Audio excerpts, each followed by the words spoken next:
On May 28, 1971, a private plane carrying America's most decorated war hero slammed into a mountain near Roanoke, Virginia.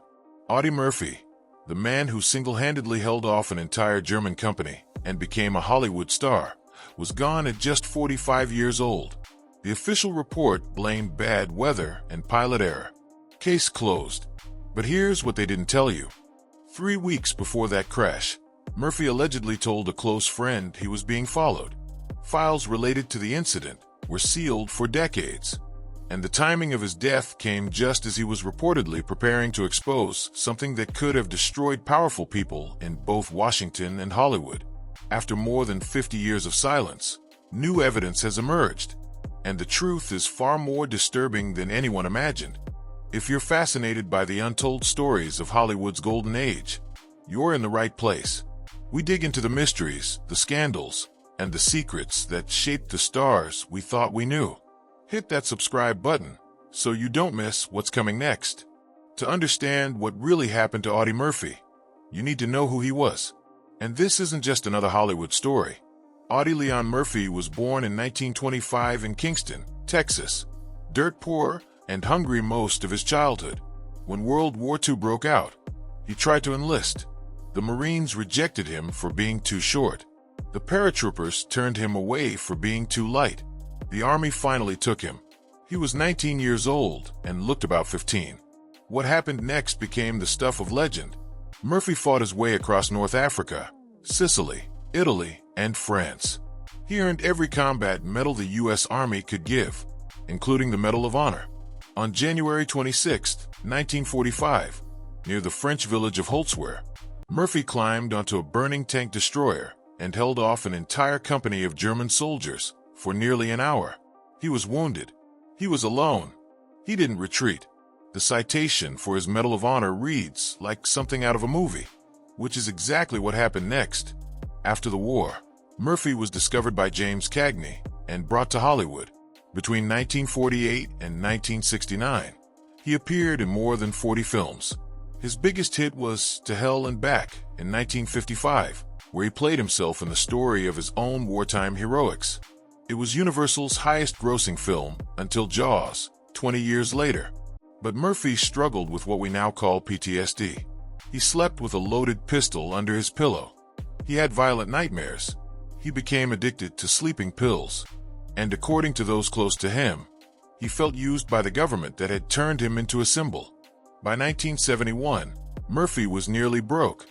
Bad investments, gambling debts, and generous loans to friends had drained his fortune. He was considering several business ventures to rebuild. And that's where things get murky. In the months leading up to his death, Audie Murphy was in serious financial trouble. We're not talking about cutting back on luxuries. Sources claim he owed hundreds of thousands of dollars, much of it to people who didn't send polite reminder letters. Murphy had gotten involved in what he called legitimate business opportunities. One of these allegedly involved a land development deal in Texas that turned out to be connected to organized crime figures. When Murphy reportedly discovered who he was really doing business with, he tried to back out. That's when things got complicated. A former associate, speaking decades later under condition of anonymity, claimed Murphy had confided that he was in over his head with people who didn't take no for an answer. Whether Murphy knew it or not at the start, he'd allegedly become entangled with individuals who had connections to both Texas oil money and less savory operations. But here's where it gets even darker. Murphy was a war hero with access to military circles and Washington connections. Some researchers have suggested he may have stumbled onto information about illegal arms deals or profiteering from the Vietnam War, possibly through his business associations. There's no hard proof, but the timing raises questions that were never properly answered. 3 weeks before the fatal flight, Murphy allegedly told his friend and fellow actor, Terry Hunt, that he felt like he was being watched. Hunt later mentioned this in a 1985 interview with a regional Texas newspaper, though the comment got little attention at the time. Murphy's behavior reportedly changed in those final weeks. Friends said he seemed distracted, even paranoid. He made several phone calls from pay phones instead of his home line, according to one account. His wife, Pamela, later mentioned that Audie had been unusually quiet and withdrawn, though she attributed it to his ongoing struggles with depression and war trauma. On May 28th, Murphy boarded a private Aero Commander 680 heading from Atlanta to Martinsville, Virginia, for a business meeting. The weather was deteriorating, but the flight took off anyway. At approximately 3 p.m., the plane crashed into Brush Mountain near Catawba, Virginia. All 6 people aboard were killed instantly. The wreckage wasn't found until the next day. When investigators arrived, they noted the plane had hit the mountain in dense fog, just 20 feet below the summit. The official investigation by the National Transportation Safety Board concluded that pilot error and poor weather were to blame. The pilot, Herman Butler, had continued flying in conditions that should have prompted him to turn back. Case closed. But several details never sat right with people who looked closer. First, Butler was an experienced pilot with thousands of hours of flight time. While no one's perfect, multiple aviation experts have since questioned why an experienced pilot would continue into such dangerous conditions, especially with a famous passenger aboard. Some have suggested Butler may have been under pressure to complete the flight, but from whom? Second, the plane's wreckage was spread over a relatively small area, consistent with a straight-on collision with the mountain. But one witness who lived nearby reported hearing what sounded like 2 distinct impacts, not one. This was noted in an initial report, but dismissed in the final investigation. Third, and perhaps most suspicious, certain files related to Murphy's business dealings and the passenger manifest were reportedly classified or sealed for reasons that were never made clear to the public. One researcher attempting to access records in the 1990s was told that some materials were unavailable without explanation. The other passengers on that flight have also raised questions. Who were they exactly? What business were they all conducting in Virginia? The names were released, but their connections to Murphy and to each other were never fully explored in public documents. Here's where we have to tread carefully, because we're moving from documented facts into the realm of speculation based on circumstantial evidence and second-hand accounts. In 1970 and early 1971, Murphy was allegedly trying to write a second book, a follow-up to his 1949 memoir, To Hell and Back.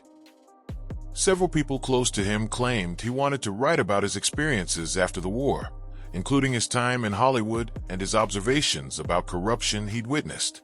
One friend, whose name has been kept confidential, reportedly told an investigative journalist in the 1990s that Murphy had mentioned knowing things about people in Washington that could cause a lot of trouble.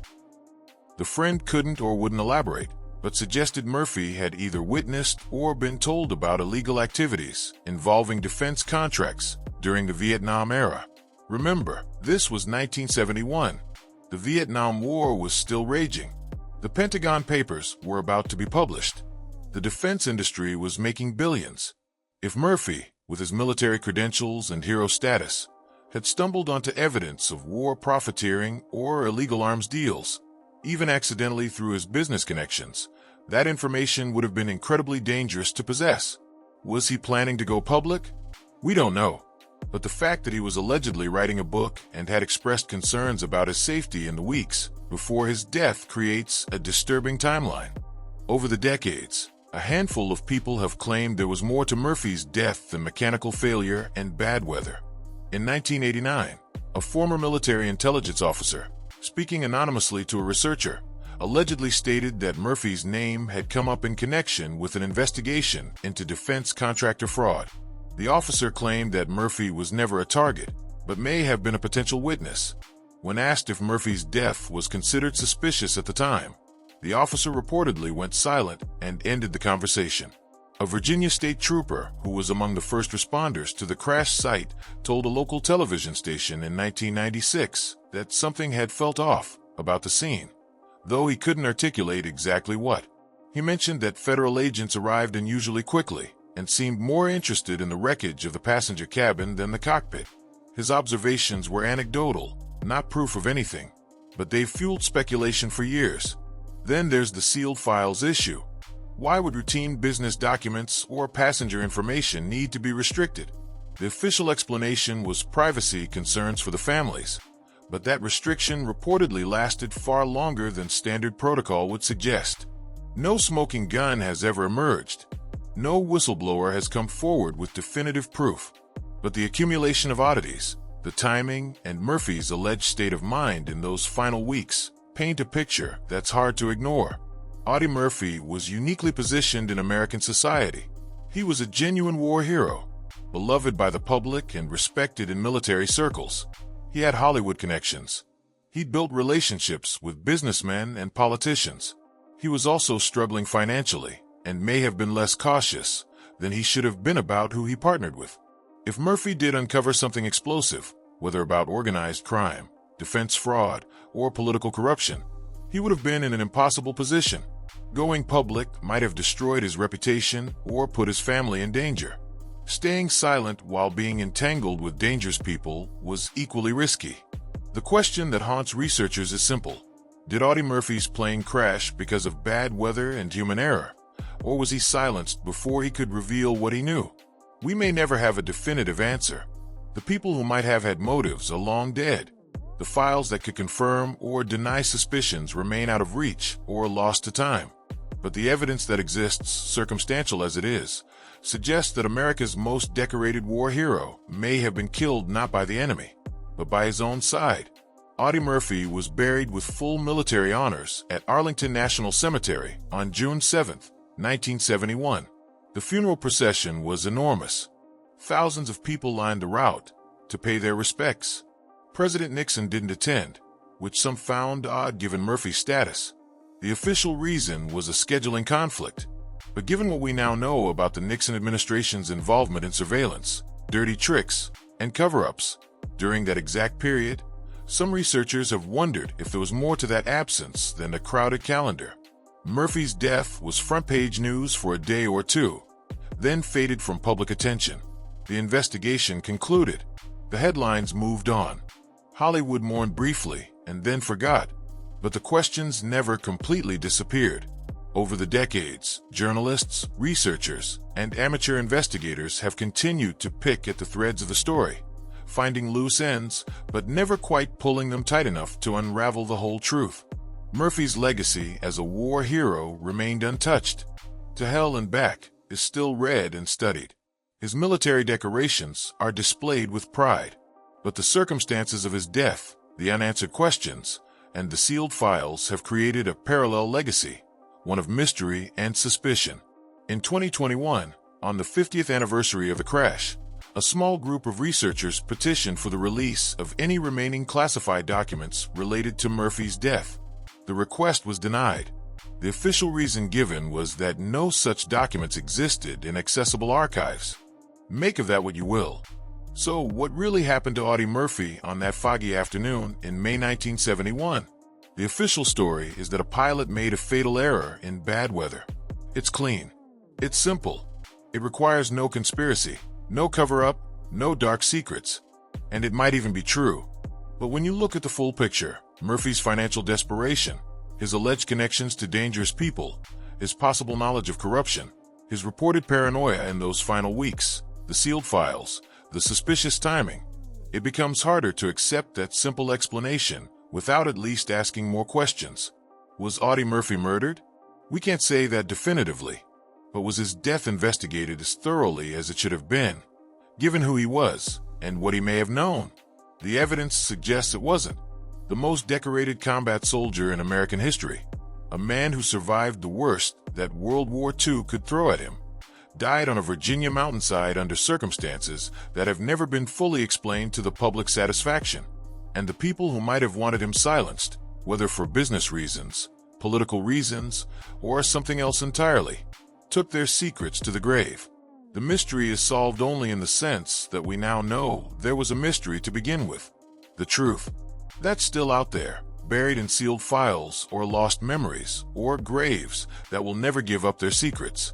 Audie Murphy deserved better. He deserved the truth. What do you think really happened to Audie Murphy? Was it just a tragic accident? Or was there something more sinister at play? And if you could ask one question about his final days, what would it be? Let us know in the comments below.